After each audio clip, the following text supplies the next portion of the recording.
नवमल्लिका नीलोत्पल पांचटी बाण था कि अधिक बाण आ पाखे अच्छे से कौन अमोघ अमोघ बाण कौन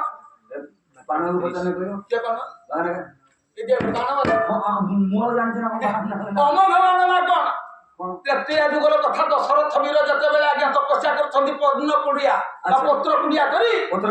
दशरथ तपस्या कर समय देवसी नारद कहला रावण निकट रामायण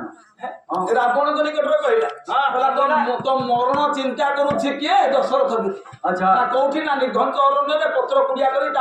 तपस्या कर मारिबा कहला मु कौन करी ना तपस्या भग्न करी रावण जाके प्रवेश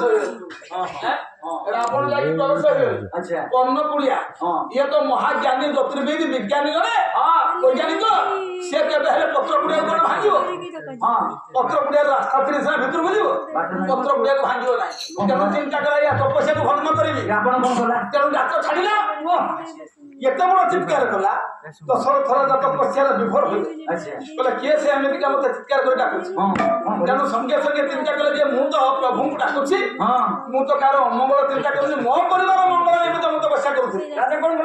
राजा कोन कले ना कहले मु जो साहित्य रखितली ब्रह्मा कलेकटरू बर पाइछली गुटिए बर अमोघ बर हां से बर ब्रह्मा कहिथे ये अमोघ बर को साहित्य रखिता जते बेले तुम कोन प्रकार कार्य रे कोन बाधा सृष्टि हुए ए अमोघ बाण प्रयोग करबा ये अमोघ बाण रो लक्षण का गर्भवती नारी जदि सम्मुख रे छिड़ा हो ये बाण फेरियो नरे फेरियो